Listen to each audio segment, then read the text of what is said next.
Sveiki visi mano mėly kanalo Dominyko reportažai žiūrovai. Na ir spėkit, kur aš šiandien sugalvojau važiuoti. Man atrodo, aš sakiau praeito video gale, kad aš šiandien važiuoju į Daugpilį. Šiuo metu aš esu Kaune ir mes per vieną dieną taip sugebėsim nuvažiuoti Daugpilį, pasivažinėti tramvajais, nueiti į pilį, pasivaikščioti po senamiestį ir grįžti. Na kągi, tada aš manau, važiuojam. Na taip, jūs akys jūsų neapgavo, čia sniegas, aš nesupratau. Mes įvažiavam tik į Anykščių rajoną, įvažiavam iš karto. Lyg ir dabar nebesninga, bet viskas aplinkui balta. Tai čia man draugas sakė, kad jau Jonavoje ryte daug sniego buvo, tai aš spėjau, kad čia nuo ryto užsiliko sniegas, bet šiaip jau buvo įtartina, kai visos mašinos buvo snieguotas.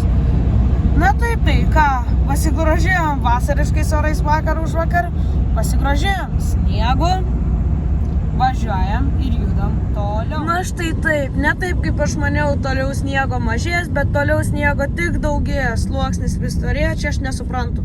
Gal čia Utenos apskrity, gal čia lyjo per sniego per Velykas, ar kas čia, nes sniego labai daug. Na gerai, aš jau gan ilgokai nefilmavau, bet dabar aš ką tik įvažiavau į Latviją.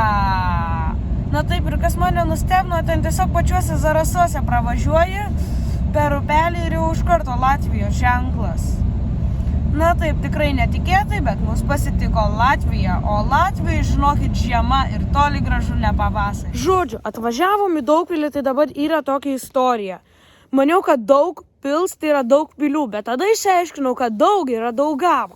Aš maniau, kad tada bus bent jau viena ta prie Daugavos pilis, bet atvažiuojam į šitą vietą ir spėkit ką, jokios pilies nėra. Kas čia per nesąmonė, aš nesuprantu. Panorama graži, bet čia įsivedus į Google Maps yra Daugavpils Pilsdrupas.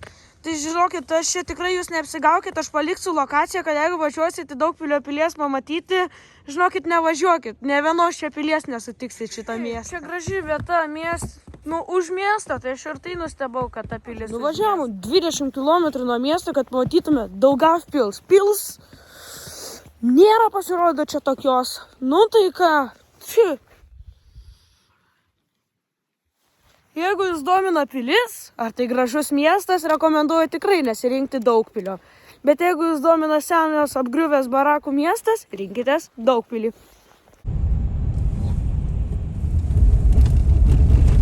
Na taip, ir štai tokia yra šio miesto realybė. Na ir čia dar gražusis, gerasis rajonas. Na bet jeigu mes važiuosim atgal pro ten pat ten, kur ir į priekį, tai jūs pamatysite tą nesmagę miesto dalį. Bet šiaip sakyčiau, numiręs miestas ir tiek. Opa. Man atrodo, pirmas gražus pastatas šio mieste, kurį aš mačiau. Jau buvau nusiraminęs, bet man atrodo, čia šitas miestas senamiesčio neturi. Vėl atvažiavom kažkur. Kai nusistatėm senamiestį, vėl mes kažkur atvažiavom. Na čia bent jau panašių į senamiestį, bet vis tiek ne tas, kaip ten sako, vaibas. Čia tiesiog yra panašiau į, kaip ten Kaune yra fortai. Taip čia irgi yra vienas fortas. Na kągi. Einam vidum, gal ten kažkas nustebins. Keliaujam pro Mikalojaus vartus. Įėjimas kaip į kokį senovinį miestelį. Štai dabar taip. Ir keliaujam. Čia Latvija yra toksai bajeris, kad tas Daugpilio senamiestis yra įsikūręs kažkur tvirtovėje po didžiulę gynybinę sieną, vos ne priemiestyje Daugpilio. Bet čia bajeris, čia viduj senamiestis, žiūrėkit. Čia priemiestis, laukai. O čia senamiestis. Wow, kontrastas. Senamiestis tai tikras senamiestis, visiškai neatrestauruota, va, biški patrupėja. Na bet ką, atėjom prie rūmų gražių. Na bet šito senamiesčio vis tiek nei su Kauno, nei su Vilniaus, nei su Klaipėdos nepalyginsiu. Gražus, bet negyvos dvasios.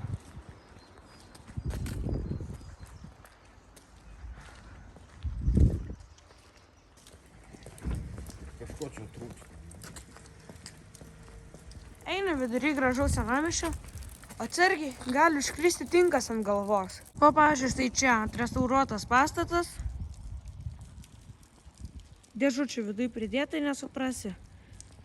Šiaip čia senamiestis, kad ir pasislėpęs, bet tai yra senamiestis kaip senamiestis, bet čia yra negyvos dvaselės. Žodžiu, kalbėdami, mąstydami apie šitą miestą be žmonių, mes vis dėlto nusprendėme, kad čia greičiausiai buvęs kareivinių miestelis, atrestauruotas, padarytas gražus senamiestis, bet aišku būtų gražesnis, gyvesnis, fainesnis, jeigu būtų nors biški žmonių. Na taip, tendencija tokia. Daugpilį žmonių nėra. Viskas, paliekame mes tą Latvijos Daugpilio antro miesto pagal dydį senamiestyje. Išvykstame. Ate.